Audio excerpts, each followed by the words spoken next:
Let's expand on the conversation now. We are joined by NUM Deputy General Secretary Mpho Phakedi. A very good evening to you. Thank you so much for your time. Perhaps let's expand a little bit on the demands that you're making at this time. What are you calling for?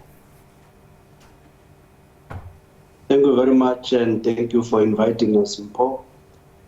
Yes, look, we are almost 5 unions or more in the bargaining council, and we're having different demands. And ours is focusing on a quantum as opposed to a percentage. So we have demanded 25 rand per hour increase on top of the basic or the 59 rand per hour that currently the low earning categories are earning now. So we have demanded an increase of 25 rand. And for categories that are not worse off, we have demanded an increase of 10 rand per hour. Those are for the first year. And we have also demanded an agreement for a period of 3 years, but we are not really difficult on that. We are flexible, we can be engageable. Amongst others are just your social security demands, such as your medical aid, the pension fund, increase on pension fund, housing, as we have already mentioned today. Yeah. What is your push for a wage increase motivated by? Well, we are very much mindful of the challenges that the sector might be going through. But ordinarily, we are of the view that workers deserve an increase and workers deserve decent salaries. When you look at the sector, our view is that it's still it's still paying largely low salaries that are not even equated to a living wage. So we are encouraged and more persuaded by a view to have a living wage for workers. So in looking at the current state of the country, factoring in the economic state of the country, inflation and so forth, do you think that your request is feasible?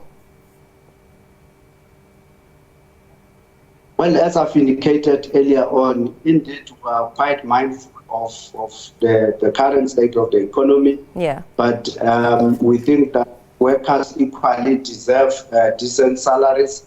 And we think through persuasions, we should be able to find each other somewhere halfway and be able to reach an amicable agreement. And the talks are ongoing.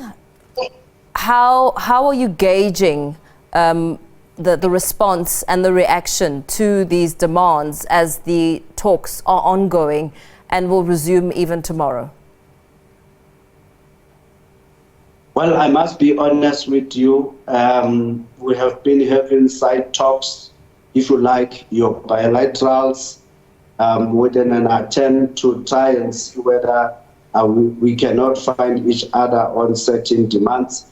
As things stand, we have not received an official response since our presentation of demands since the first meeting. We are hoping that tomorrow the companies will be able to give an official response, and we think that out of that official response we'll have a sense of where they are standing. By the look of things on the side talks and bilateral engagements, we seem not to be finding each other.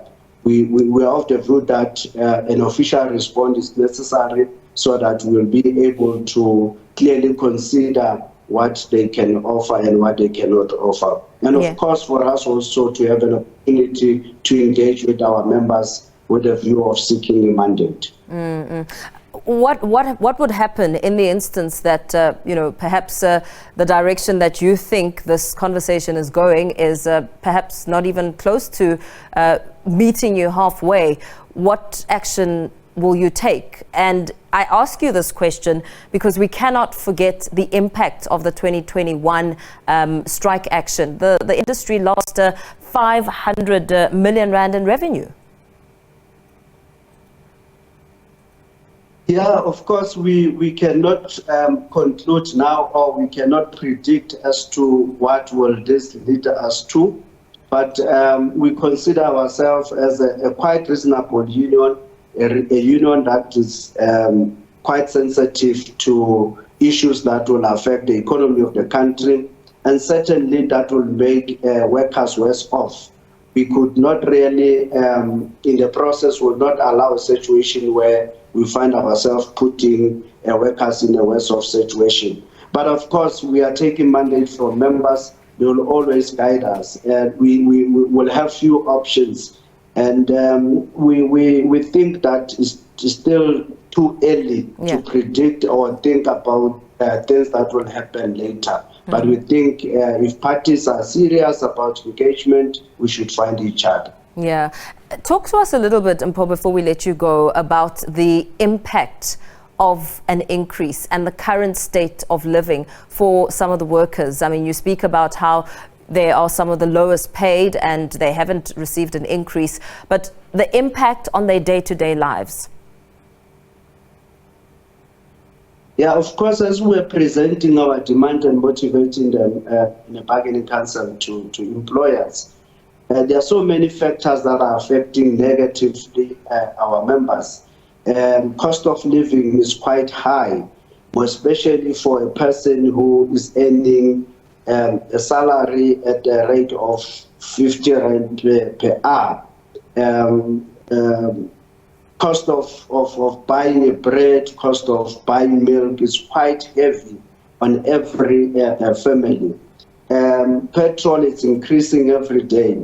Cost of traveling to work every day from and to is quite very expensive and very heavy on our members. So it is for those reasons that we think living wage will do, and living wage will assist our members to at least mitigate against the challenges of cost of living. Yeah, very well. NUM Deputy Secretary, General Secretary Mpho Phakedi, thank you so much for your time speaking to us there about the ongoing wage talks in the steel sector, and of course the resumption of these talks at the Bargaining Council tomorrow.